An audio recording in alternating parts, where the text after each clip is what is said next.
রাত পোহালেই আলিপুরদুয়ারে প্রধানমন্ত্রী জনসভা, তার আগে বিজেপিতে ভাঙন। ময়নাগুড়িতে বিজেপি ছেড়ে তৃণমূল কংগ্রেসে যোগ দিল প্রায় 200 জন। বুধবার সন্ধ্যায় ময়নাগুড়ি শহরে দলীয় কার্যালয়ের পাশে যোগদান কর্মসূচির আয়োজন করে তৃণমূল। সেই যোগদান কর্মসূচিতে তৃণমূলের জলপাইগুড়ি জেলা সভানেত্রী মহুয়া গোপ এবং অনগ্রসর শ্রেণী কল্যাণ দপ্তরের প্রতিমন্ত্রী বুলুচেক বড়াইকের হাত থেকে দলীয় পতাকা নিয়ে তৃণমূলে যোগ দিল বহু মানুষ। জানা গিয়েছে, ময়নাগুড়ি বিধানসভা কেন্দ্রের ছাত্র সংগঠন এবিভিপি এবং বিজেপির ময়নাগুড়ি মধ্যমণ্ডলের বিজেপির প্রাক্তন সভাপতি সহ প্রায় 200 জন এদিন বিজেপি ছেড়ে তৃণমূল কংগ্রেসে যোগদান করে। রাত পোহালেই আলিপুরদুয়ার সভা করতে আসছেন প্রধানমন্ত্রী নরেন্দ্র মোদী। তার আগে বিজেপিতে বড়সড় ভাঙন ধরালো তৃণমূল জেলা সভানেত্রী মহুয়া গোপ জানিয়েছেন, বারবার মানুষকে ভাওতা দিয়ে মানুষের সমর্থন পাওয়া যাচ্ছে না।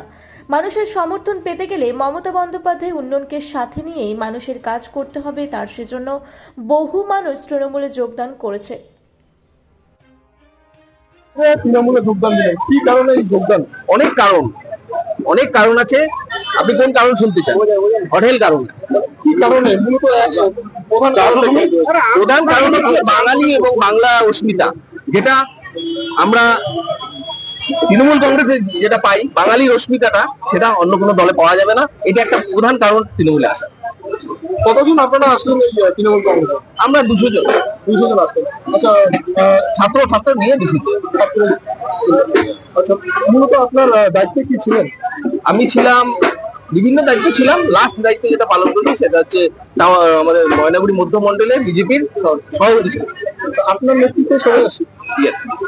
আমরা 3 জন মেনলি কাজ করেছি, বিষ্ণু নাহা, বাসুদেব ভট্টাচার্য এবং সুব্রত কর্মকার।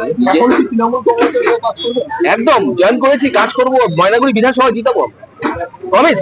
আচ্ছা, আগামীকাল আসছে প্রধানমন্ত্রী, আপনারা তার আগে দিনে জয়েন করলেন, কি বলবেন?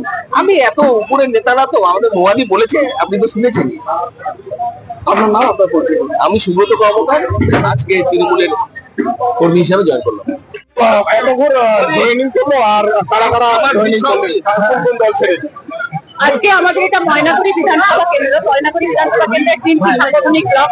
3টি সাংগঠনিক ব্লকের মধ্যে ময়নাগুড়ি টাউন, ময়নাগুড়ি 1 এবং ময়নাগুড়ি 2 থেকে বিজেপি ছেড়ে বহু কর্মীরা রয়েছে। বিজেপির প্রথমত ছাত্র সংগঠনের পক্ষ থেকে 30 জন ছাত্র তারা জয়েন করেছে এবং তার সাথে সাথে যারা বিজেপির ছাত্র সংগঠন করতো তারা তৃণমূল কংগ্রেসে যোগদান করেছে। তার সাথে সাথে ময়নাগুড়ি টাউন ব্লকে বিগত দিনে যিনি মন্ডল সভাপতি ছিলেন সুব্রত কর্মকার সহ বিষ্ণু নাহা এই নেতৃত্ব দিতেন এবং বিজেপির অত্যন্ত গুরুত্বপূর্ণ সংগঠন হিসেবে যারা কাজ করেছেন ময়নাগুড়ি বিধানসভা ক্ষেত্রে, সেই নেতৃত্বরা আজকে আমাদের দলে যোগদান করেছেন। তার সাথে সাথে ময়নাগুড়ি সাপ্তিবাড়ি 2 এবং আমগুড়ি থেকে আমাদের আমগুড়ি রামসাই থেকেও যারা এতদিন ধরে বিজেপি দলের সাথে নেতৃত্ব দিতেন এবং কর্মী সমর্থক হিসেবে কাজ করছেন, প্রত্যেকে যারা যোগদান করেছেন। মানে সংখ্যাটা অনেক আছে। আমি শুধু মূলত এটাই বলছি যে আজকে যারা এই বিধানসভা ক্ষেত্রে বিগত দিনে যারা ভারতীয় জনতা পার্টির কে নেতৃত্ব দিতেন এবং বিধায়ককে নির্বাচিত করার জন্য অত্যন্ত গুরুত্বপূর্ণ ভূমিকা ছিল, তারা আজকে আমাদের দলে যোগদান করেছেন। আগামীকাল যে দেশের প্রধানমন্ত্রী, যে ভারতীয় জনতা পার্টি যিনি প্রধানমন্ত্রী যিনি আসছেন আলিপুরদুয়ারে, আমাদের একটাই বার্তা যে জলপাইগুড়ি জেলায় কিন্তু এই যোগদান বহু আগে থেকেই পর্ব চলছে। বিগত দিনে আমাদের জলপাইগুড়ি জেলার যিনি প্রাক্তন বিজেপির সভাপতি ছিলেন তিনি জয়েন করেছেন। কয়েকদিন আগেই কেন্দ্রের মন্ত্রীর দায়িত্ব ছিলেন যে জন বার্লা, তিনিও জয়েন করেছেন এবং আজকে আমাদের ময়নাগুড়ি বিধানসভা ক্ষেত্র সহ বিভিন্ন যে বিধানসভা ক্ষেত্রে বহু মানুষ বিজেপি ছেড়ে তৃণমূল কংগ্রেসে যোগদান করছে। অর্থাৎ এই বাংলার মানুষের সাথে সাথে জলপাইগুড়ি জেলার বিজেপিরা বুঝতে পারছে যে মিথ্যা প্রতিশ্রুতি আর ভাওতা দিয়ে বারবার বিজেপি আর দলটা করে মানুষের সমর্থনটা পাওয়া যাচ্ছে না। এই মানুষের সমর্থন পেতে গেলে মমতা বন্দ্যোপাধ্যায়ের যে উন্নয়ন আজকে বাংলার ঘরে ঘরে পৌঁছে গেছে, জলপাইগুড়ি জেলার বিভিন্ন ঘরে ঘরে গ্রামীণ এলাকা থেকে চা বাগান এলাকায় যে মমতা বন্দ্যোপাধ্যায়ের যে উন্নয়ন, সেই উন্নয়নকে সামনে নিয়ে আমাদের মানুষের কাজটা করতে হবে। অ্যাকচুয়ালি রাজনীতির মানুষ যারা হয় তারা মানুষের কাজ করার জন্যই আজকে রাজনীতির একটা সেবা। আমরা সেই সেবার সাথে সামাজিক কর্মী হিসাবে আমরা কাজ করি। তাই আজকে এটা করতে গেলে, সমাজের উন্নয়ন করতে গেলে মমতা বন্দ্যোপাধ্যায়ের সাথে থাকা উচিত সেই কথাই তারা ভেবেছেন এবং তাদেরও বিবেক দংশন হয়েছে, যেখানে কেন্দ্রের সরকার শুধুমাত্র আজকে বাংলার সাথে রাজনৈতিক স্বার্থ চরিতার্থ করবার জন্য যে আজকে গ্রামীণ গরিব মানুষের 100 দিনের কাজ বন্ধ করে রেখেছে, বাংলার আবাস যোজনার টাকা বন্ধ করেছে, পরোক্ষভাবে মমতা বন্দ্যোপাধ্যায় সেই যে সেই অভাবটা মানুষের পূরণ করছে। তাই যারা আজকে আমাদের দল কোথাও না একটা প্রভাব পড়বে। অবশ্যই এই বাংলার মাটিতে আমাদের 11 সাল থেকে প্রতিবারই বিধানসভা আগামী 250টি বিধায়ক নিয়ে কিন্তু এইবারে আমাদের কিন্তু সরকারি নির্বাচন হবে। উত্তরবঙ্গে দিদির পরে এবার নরেন্দ্র মোদী আসছে, কি বলবেন?